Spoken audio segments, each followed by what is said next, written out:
Sebelum melanjutkan, jangan lupa subscribe dulu, terima kasih. Bab 586 Cara Kematian Paling Kejam. Apa? Kau ingin seorang Taekwondo berlutut di hadapan orang mati? Xiao Nanfeng sangat marah. Sungguh menghina berlutut di hadapan mayat yang kelas sosialnya paling rendah dari yang terendah. Kelas sosialnya tidak ada bandingannya. Jika dia berlutut di hadapan semua orang ini, harga dirinya tidak dapat dipertahankan lagi. Sungguh berat baginya, karena selama ini ia masih peduli dengan harga dirinya. Bukan urusanmu untuk berlutut atau tidak. Jiang Chen berteriak. Auranya mengalir keluar dari tubuhnya. Dia menyerang Xiao Nanfeng dengan jejak telapak tangan naga sejati, yang akan mengurungnya. Ratusan Heiner Kriegs. Xiao Nanfeng menggunakan teknik pamungkasnya. Dia sudah melihat kemampuan Jiang Chen. Jiang Chen tidak akan pernah menunjukkan belas kasihan kepadanya bahkan jika dia berlutut di hadapan mayat itu. Karena kematian hari ini tidak dapat dihindari, taruhan terakhir terhadap hidupnya akan sepadan. Asteris ledakan, asteris. Sayangnya, kekuatan di antara mereka berdua terlalu berbeda. Tekanan dari jejak telapak tangan naga sejati membusukkan kekuatannya, seperti pembusukan mayat yang cepat. Beberapa retakan kecil terbentuk dengan jelas pada pergeseran spasial. Cakar naga merah darah yang besar menerjang dengan kekuatan gunung besar, menyelimuti Xiao Nanfeng sepenuhnya. Asteris Art. Xiao Nanfeng tidak dapat menahan tekanan itu, darah menyembur keluar dari mulutnya. Kedua kakinya menjadi lunak dan lemah, hal itu menyebabkan dia berlutut secara otomatis setelah dia terengah-engah. Dia berlutut di tengah langit tepat di hadapan Zhuang Fan. Aduh! Xiao Nanfeng menangis. Tidak ada cara baginya untuk melepaskan diri dari cakar naga Jiang Chen yang seperti sel penjara, menguncinya dan membatasi semua gerakannya. Dia tidak memiliki kemampuan untuk melawan. Xiao Nanfeng membuat dirinya dalam masalah. Sekarang hukuman atas kesalahannya telah menimpanya. Tepat sekali. Penguasa Pulau Lang Surgawi adalah yang paling menyedihkan, sementara Xiao Nanfeng adalah penjahat yang saleh. Sekarang pembalasan dendam dilakukan pada pembunuh penguasa. Berlutut di depan tubuhnya akan memungkinkan penguasa untuk akhirnya beristirahat dengan tenang. Jika apa yang dialami oleh penguasa Pulau Lang Surgawi itu nyata, Xiao Nanfeng memang pantas mendapatkannya. Itu adalah masalah yang akan diremehkan di alam Raja Tempur. Kurasa Jiang Chen tidak akan membiarkannya mati semudah ini karena bisa membunuhnya seperti yang terjadi pada Wan Yiming dan Qian Wenyu. Aku tidak tahu siksaan apa yang akan dia berikan pada Xiao Nanfeng. Banyak perdebatan muncul dalam percakapan di antara orang-orang yang menyaksikan pertempuran itu. Xian Nanfeng berada di bawah kendali penuh Jiang Chen, penguasa hidup dan matinya. Situasinya tidak membuat siapapun merasa kasihan, tetapi sebaliknya, mereka memusatkan seluruh perhatian mereka pada mayat Zhuang Fan yang matanya telah tertutup selamanya. Itu memang menyedihkan. Jika tragedi Zhuang Fan terjadi pada Jiang Chen sendiri tidak tahu seberapa jauh Zhuang Fan akan membalas dendamnya, dia bahkan mungkin menggali jantung Xiao Nanfeng hidup-hidup. Zhuang Fan, kau lihat itu. Xiao Nanfeng sedang berlutut di hadapanmu. Sekarang aku ingin dia menundukkan wajahnya ke tanah sebanyak 3 kali untuk ketiga anggota keluargamu. Kata Jiang Chen. Dia mengerahkan telapak tangannya. Dahi Xiao Nanfeng menggembung setelah terkena pergeseran spasial. Pergeseran spasial itu tidak terlihat dan tidak berwujud, tetapi dampak dahinya seperti menghantam tanah, yang memekakkan telinga. Asteris dong asteris asteris dong asteris asteris dong. Ada 3 anggota keluarga Zhuang Fan, 3 nyawa. Total 9 ketukan, tidak ada satu ketukan pun yang kurang. Bukan keinginannya untuk berlutut dan membungkuk, itu di luar kendalinya untuk mengarahkan tubuhnya. Dengan kata lain, tubuhnya telah jatuh ke dalam pengawasan penuh Jiang Chen. Setelah ketukan ke-9, wajah Xiao Nanfeng menjadi tidak dapat dikenali lagi. Darah segar membasahi dahinya hingga wajahnya. Pangkal hidungnya patah dan bengkok, darah menyembur keluar dari matanya. Melihat seorang raja tempur kelas 9 terluka hanya karena berlutut dan membungkuk, semua orang merasa terharu. Asteris kabur.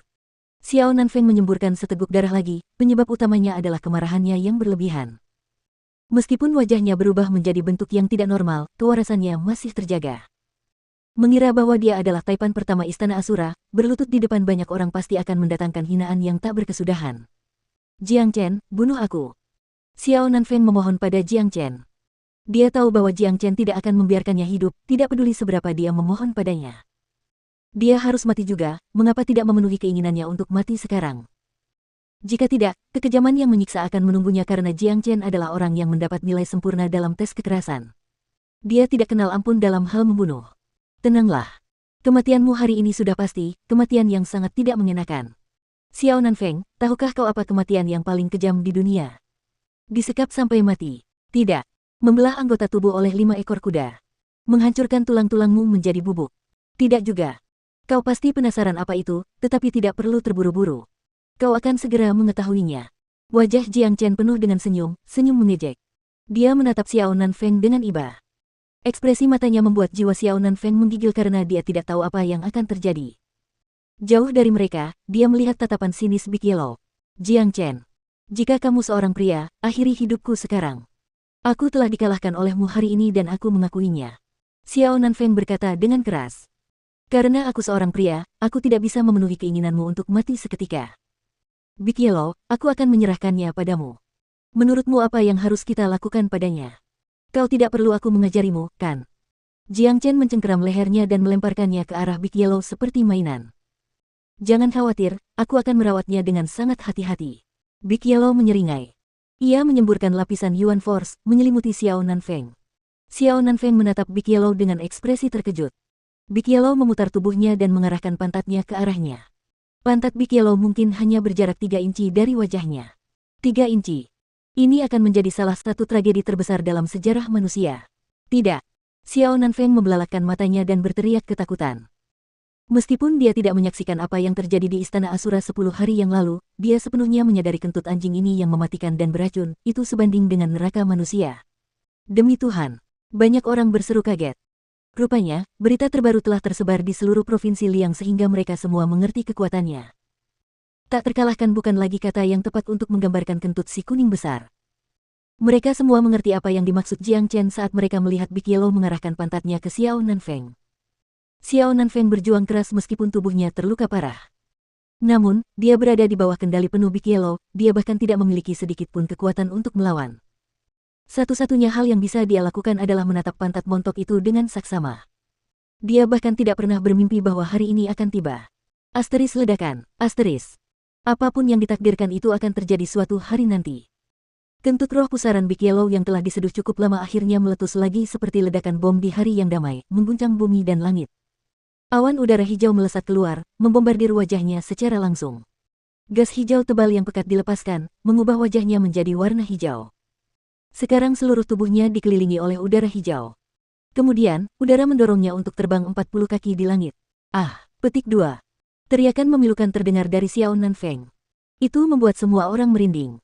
Teriakan itu seperti keluar dari paru-parunya yang terbakar, berubah dari menyedihkan menjadi menyeramkan. Sulit membayangkan manusia manapun bisa mengeluarkan suara seperti itu, dia pasti telah mengalami penderitaan yang tak tertahankan. Xiao Nanfeng melayang di langit, seluruh tubuhnya masih terbungkus udara hijau, udara itu tidak meninggalkan kulitnya tidak peduli bagaimana dia bergerak. Dia terus-menerus muntah, rambut di atas kepalanya berdiri tegak dan bola matanya menyembul keluar dari tengkoraknya. Wakaka. Big Yellow tertawa. Kecepatannya luar biasa cepat, muncul di depan Xiao Nanfeng dalam sekejap mata. Kali ini ia hanya menunggangi wajah Xiao Nanfeng. Asteris ledakan, asteris. Suara memekakkan telinga lainnya. Suara ini benar-benar mengubur jeritan kesakitan Xiao Nanfeng. Dia berbalik dan erangan dengan nada tertinggi bisa terdengar. Ark, ark, ark. Asteris ledakan asteris asteris ledakan. Itu adalah pemandangan yang tak terlupakan bagi orang-orang yang menontonnya. Si kuning besar menunggangi kepala Xiao Nanfeng dan memuntahkan roh kentut pusaran anginnya berulang-ulang, membanjiri udara dengan kentut hijaunya. Orang-orang dari jauh mulai mencium baunya yang menjijikkan. Sialan.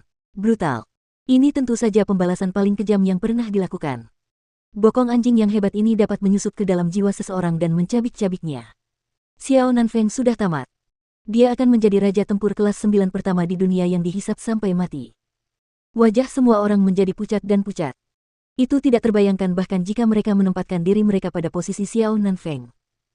Adegan ini hampir tidak pernah terjadi dalam 1000 tahun dan orang-orang seperti Big Yellow hampir tidak pernah muncul dalam 10.000 tahun. Asteris ledakan, asteris.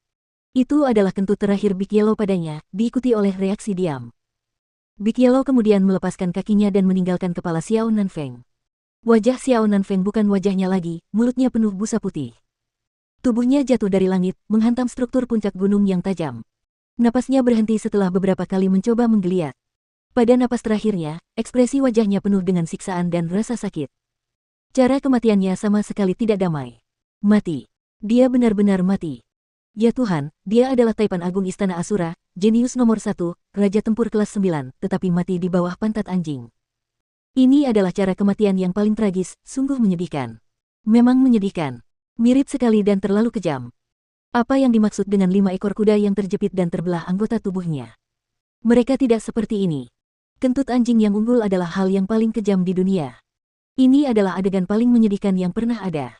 Xiao Nanfeng meninggal karena kentut anjing. Ini akan menjadi topik pembicaraan selama bertahun-tahun di masa depan. Sangat brutal. Biksu itu menatap anjing yang bergerak ke arahnya sambil mengibaskan ekornya. Dia tidak bisa menahan diri untuk menjauh. Anjing ini terlalu menakutkan, cara membunuhnya sangat kejam. Konsekuensi dari perkelahian dengan anjing itu tidak terpikirkan. Xiao Nanfeng telah meninggal. Jiang Chen tidak terlalu memperdulikannya. Ia menghadap Zhuang Fan dan berkata, "Zhuang Fan, aku telah membalaskan dendam keluargamu dari pembunuh itu. Aku berharap keluargamu akan bersatu kembali di alam jiwa. Setelah masalah di Provinsi Liang selesai, aku akan pergi ke kota Qing untuk menguburkanmu."